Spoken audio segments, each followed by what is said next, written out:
शिव जी का एक नाम है पशुपति नाथ। पशुपति व्रत करने वाले लोग, मेरे बहन, मेरे भाई लोग, बच्चे स्मरण में रहे कि जिस दिन आप पशुपति व्रत उठाएं,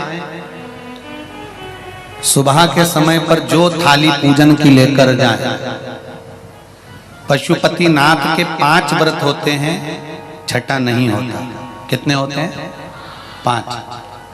पहले व्रत में थाली लेकर जब सुबह के समय पूजन करने मंदिर जाएं, अभिषेक पूजन कर कर बाबा से विनती कर कर आए, वही थाली में सामान उतना लेकर जाना कि शाम की पूजन भी हो जाए, प्रदोष काल की भी पूजन, शाम के समय की पूजन भी हो जाए।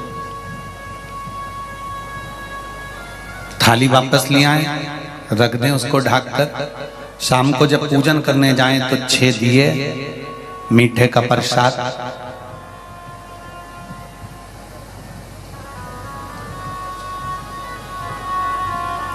पति पत्नी अगर दोनों पशुपति व्रत कर रहे हैं तो दोनों की थाली अलग जाना चाहिए, दोनों का प्रसाद अलग जाना चाहिए।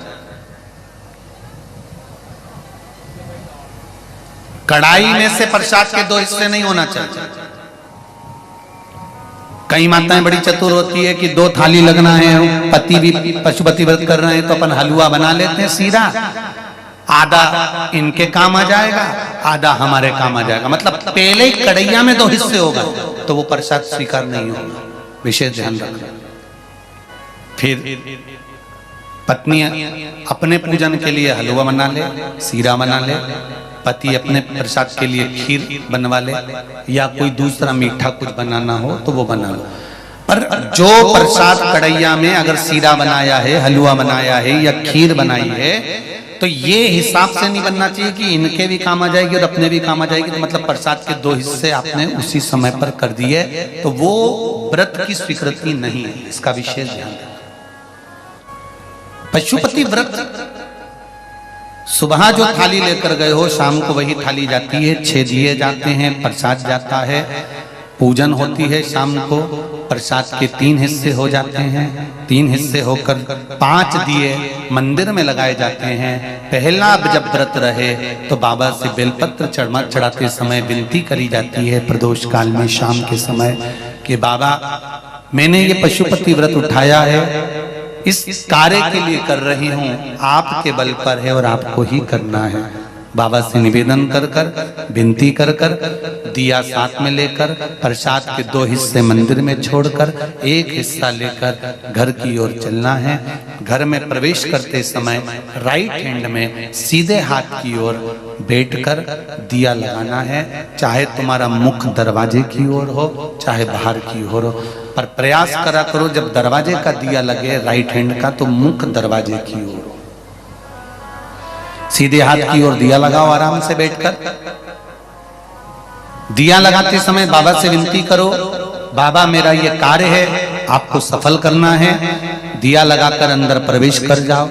भोजन करने से पहले जो प्रसाद आप 1 हिस्सा लेकर आए हो, वो प्रसाद का हिस्सा पूरा खाइए, उसमें से किसी को देना नहीं है। केवल आप व्रत कर रही हैं तो उसका हिस्सा आपको ही। भोजन के पहले उस मीठे का प्रसाद खाओ। इसके बाद में जो भी घर में भोजन बना हो उसको प्रेम से आनंद के साथ पाइए और बाबा का व्रत करो। 5वां व्रत अगर बीच में कोई रजस वाला धर्म आ जाए, कोई काम आ जाए, तो उपास तो करना पड़ेगा। एक समय फलहार करो, एक समय भोजन करो, व्रत करो, पर पूजन भले मत करो। तो वो व्रत गिनती में नहीं आएगा। गिनती में वही व्रत आएगा जो आपने शिव मंदिर में जाकर पूजन करी है। पशुपति नाथ का व्रत वैसे तो मंदिर के अंदर ही करना चाहिए, मंदिर पर ही होना चाहिए।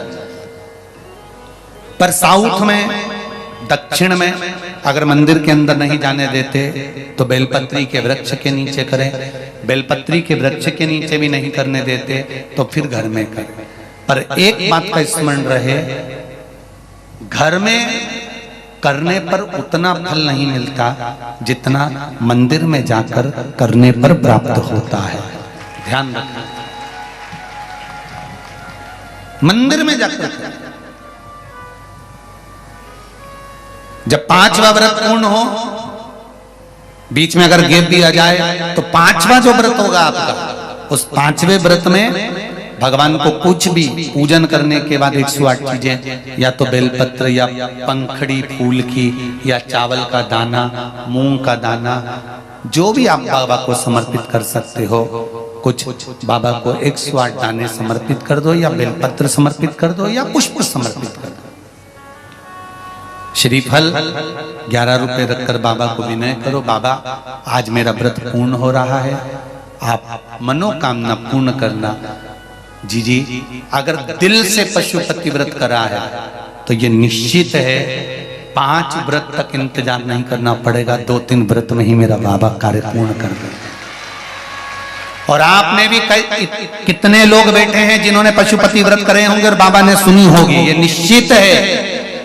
हाथ उठाओ जिन जिन की बाबा ने पशुपति व्रत में सुनी है। ये देखो ढेर लगा है, चारों पंडाल में आप देख सकते हो लोगों के भाव हृदय। बैठिए, कर लो। पशुपति व्रत का वो बल है। 5वां व्रत पूर्ण हो, बाबा को विनती कर कर वैसे की वैसे दिया लगाकर, श्रीफल 11 रुपए रखकर वापिस अपने घर आ जाओ। एक दिया प्रज्वलित कर कर अंदर प्रवेश करो, फिर वापिस भोजन ग्रहण करो। उससे पहले प्रसाद पाइए, बाबा का गुणगान गाइए। प्रयास करना पशुपति व्रत जिस दिन रहे उस दिन श्री शिवाय नमस्तुभ्यम। मंदिर में भी अगर पूजन कर रहे हो तो श्री शिवाय नमस्तुभ्यम, या पंचाक्षर नमः शिवाय, या षडाक्षर ओम नमः शिवाय मंत्र का स्मरण करते रहिए। शिव की पूजन करो, आराधना, दिल से निवेदन करो, दिल से।